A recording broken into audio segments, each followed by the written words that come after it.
बात करते हैं कि मैनेजमेंट अकाउंटिंग के क्या फीचर्स हैं। मैनेजमेंट अकाउंटिंग के क्या फीचर्स हैं, तो फीचर की अगर मैं बात करूं तो सबसे पहले हम बात आ रहे हैं कि it Lay's more emphasis on future. Management accounting का जो मेन टारगेट है वो फ्यूचर के लिए है, हम भविष्य के लिए डिसाइड करते हैं। क्योंकि रियलिटी में देखो, फाइनेंशियल अकाउंटिंग, कॉस्ट अकाउंटिंग और टैक्स अकाउंटिंग, इनके ऊपर काम हो चुका है। ये डेटा कौन सा था? पास्ट का, बीते हुए समय का। अब बीते हुए समय के बेस पर हम क्या कर रहे हैं, कुछ नई टेक्निक्स को फॉलो कर रहे हैं। और जब हम नई टेक्निक्स को फॉलो कर रहे हैं, इन टेक्निक्स को जब हम फॉलो कर रहे हैं, तो इससे हमें फ्यूचर के बारे में कुछ ना कुछ सीखने के लिए मिलने वाला है। इसलिए मैनेजमेंट अकाउंटिंग किसके ऊपर जोर देता है? फ्यूचर के ऊपर ज्यादा जोर देता है। टेक्निक्स ऑफ सिलेक्टिव नेचर, ये कहने का क्या मतलब है कि जब हम मैनेजमेंट अकाउंटिंग के अंदर आते हैं तो मैनेजमेंट के पास काफी सारे ऑप्शंस होते हैं कि कौन सी टेक्निक्स को वो यूज करना चाहते हैं, जिसके हम हमारे फ्यूचर के बारे में हम प्रेडिक्ट कर पाए, भविष्यवाणी कर पाए। तो मैनेजमेंट के पास ये सारी की सारी टेक्निक्स ऑलरेडी होती हैं। रेशियो एनालिसिस कह लीजिए, cash flow statement, fund flow statement, common size statement, comparative statement, trend analysis, ये सारी टेक्निक्स में से मैनेजमेंट ये डिसाइड करती है कि हमको कौन सी टेक्निक को यूज करना है।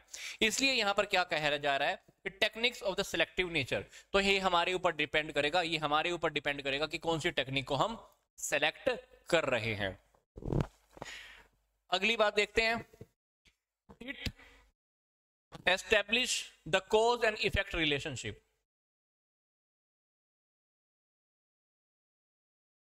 establish the cause and effect relationship, इसका क्या मतलब है? इसका मतलब है कि हम क्या करते हैं, जब हम मैनेजमेंट अकाउंटिंग के अंदर काम करना स्टार्ट कर देते हैं तो हमको पता चल जाता है कि अगर कोई चीज, कोई काम, कोई रिजल्ट अच्छा नहीं आया तो उसके पीछे का कारण क्या है। तो मैनेजमेंट अकाउंटिंग के अंदर हम कारण और परिणाम दोनों के अंदर रिलेशन एस्टेब्लिश करते हैं। तो मैनेजमेंट अकाउंटिंग के अंदर यही होता है, वो लोग बहुत गहन तरीके से अध्ययन करते हैं, स्टडी करते हैं, ताकि फ्यूचर के बारे में अच्छे से समझ पाएं। तो डेफिनेटली ये क्या करता है, कॉज एंड इफेक्ट के अंदर एक संबंध स्थापित करता है।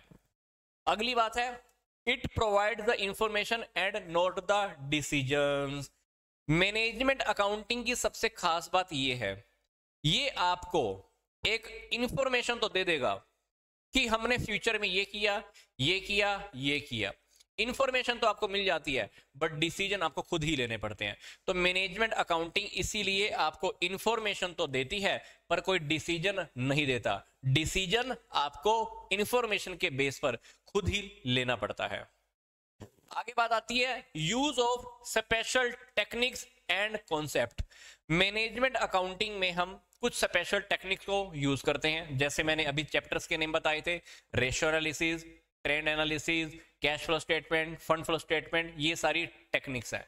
ये स्पेशल टेक्निक्स है, स्पेशल टेक्निक्स को हम यूज करते हैं। कुछ स्पेशल कॉन्सेप्ट होते हैं, उन कॉन्सेप्ट को यूज करते हैं।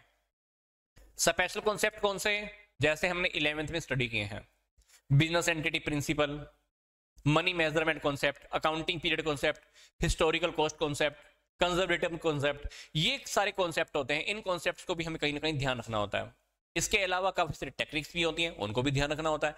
तो ये सारी टेक्निक्स को हम कहां पे यूज करते हैं? मैनेजमेंट अकाउंटिंग में यूज कर रहे हैं।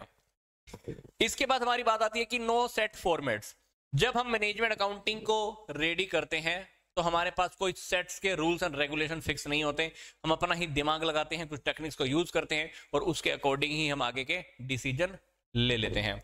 तो management accounting does not provide information in the prescribed form, मतलब पहले से हमारे पास कोई डिसाइड नहीं होता कि हमको ऐसा ही काम करना है। फाइनेंशियल अकाउंटिंग के अंदर आपने ध्यान दिया, ट्रेडिंग अकाउंट का एक फॉर्मेट ऑलरेडी हमको पता है, प्रॉफिट एंड लॉस अकाउंट का भी फॉर्मेट हमको पता है। कंपनी की अगर बात करें तो कंपनी में भी हमको पता है कि कंपनी की बैलेंस शीट इसी फॉर्मेट में एज इट इज, इस तरह से बिल्कुल ऐसे ही रेडी करनी ही होगी। बट मैनेजमेंट में ऐसा कोई कंपलसरी रूल्स एंड रेगुलेशन नहीं है, पहले से कोई फॉर्मेट डिसाइड नहीं होता, बट हम फ्री होकर काम करते रहते हैं और फ्यूचर के बारे में सोच सकते हैं। आगे वही बात आ रही है, नो स्पेसिफिक रूल्स फॉलोड। इसके अंदर कुछ स्पेशल या स्ट्रिक्ट कोई भी रूल्स एंड रेगुलेशंस हम फॉलो नहीं करते, अपने ही दिमाग से हम काम करना स्टार्ट कर देते हैं। आ रही है प्योरली ऑप्शनल। यहाँ प्योरली ऑप्शनल का क्या मतलब है कि मैनेजमेंट अकाउंटिंग को रेडी करना कोई कंपलसरी नहीं है। जैसे कंपनी में बैलेंस शीट को रेडी करना, प्रॉफिट एंड लॉस अकाउंट को रेडी करना कंपलसरी होता है, वैसे ही मैनेजमेंट अकाउंट को रेडी करना कंपलसरी नहीं है। ये आपके ऊपर डिपेंड करता है, आप मैनेजमेंट अकाउंटिंग अकॉर्डिंग काम करो ना करो, रेशियो एनालिसिस तैयार करो ना करो, ये कंपलसरी नहीं है। पर फिर भी कुछ कंपनी क्या करती हैं, कंपैरिजन करने के लिए, अपने रिजल्ट को बहुत अच्छे तरीके से प्रेजेंट करने के लिए मैनेजमेंट अकाउंटिंग के अकॉर्डिंग काम करती है। बट मैं आपको फिर से बोल रहा हूं, मैनेजमेंट अकाउंटिंग की जो भी टेक्निक्स है, टूल्स हैं, उसको फॉलो करना, मानना जरूरी नहीं है, कंपलसरी नहीं है।